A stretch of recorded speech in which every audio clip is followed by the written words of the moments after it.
What's going on, everybody? I'm Jason with the Review Suite. In today's video, we're going to have a look at the Argon Neo from Argon 40. The Neo is designed to work with the Raspberry Pi 4. Now, this case looks a lot like the Flirc case, but there are a few features that set this case apart from other Raspberry Pi enclosures. So for this video, I want to get this out of the box, get it assembled, and run a few tests so we can get some thermals. You can buy this case directly from Argon 40, and it retails for 15 bucks. Inside the box, you get the case itself, you get some screws, and you'll get a thermal pad. The case makes direct contact with the CPU and the RAM for passive cooling. Argon 40 really put a lot of work into this case because the cutouts are spot on. The base of the case is plastic and there are cutouts for ventilation.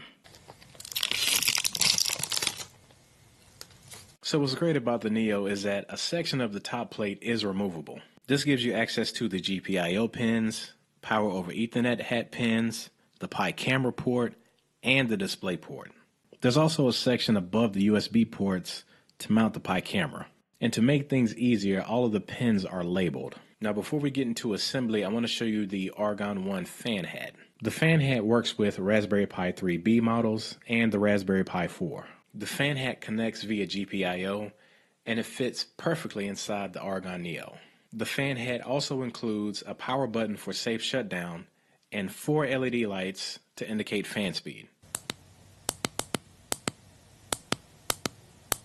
It also uses the exact same script as the Argon 1, and I'll show you how to install that once assembly is done. If you decide to use the fan hat, you will lose access to the camera port, so just keep that in mind. With that out of the way, let's put this all together.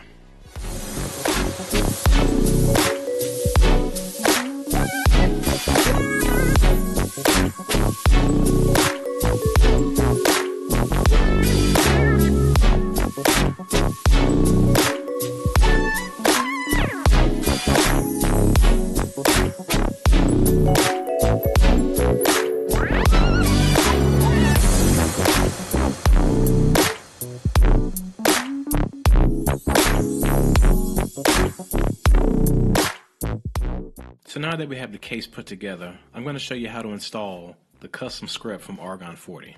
So you want to open up Terminal and enter the following text: curl space https://download.argon40.com/argon1.sh space pipe space bash. Once it's finished, you'll need to reboot. By default, the fan hat cooling system works as follows. When the CPU temperature reaches 55 degrees Celsius, the fan kicks on at 10% power. 60 degrees Celsius, 55% power. 65 degrees Celsius, 100% power. So before we get into the temperature results, I want to tell you about the setup. We're going to use the exact same Raspberry Pi with the exact same SD card. We're going to measure temperatures at idle and under CPU load. We're also going to measure temperatures with and without the fan. We're also going to be using the official Argon 40 USB-C power supply. We're on Raspbian Buster, and to test the CPU, we're going to use the program Stress. So here's what we got. The first test, we had the fan hat with the top plate removed. And from a cold boot, idling for 10 minutes, we had an average temperature of 38.7 degrees Celsius. We ran stress for 15 minutes, and we had an average temperature of 51.4 degrees Celsius. The fan, of course, did activate once we hit 55 degrees, but it was only for a few seconds. For the second test, we just had the Raspberry Pi and the case with the top plate on. And from a cold boot, idling for 10 minutes, we had an average temperature of 40.5 degrees Celsius. We ran stress again for 15 minutes and had an average temperature of 58.2 degrees. The case did get quite warm under stress without the fan, but you're still able to handle it without discomfort, so that's a good sign. So overall, I'm very impressed with the Argon Neo. The fact that this is an all-metal case and you still have access to all the pins make this case worth every penny.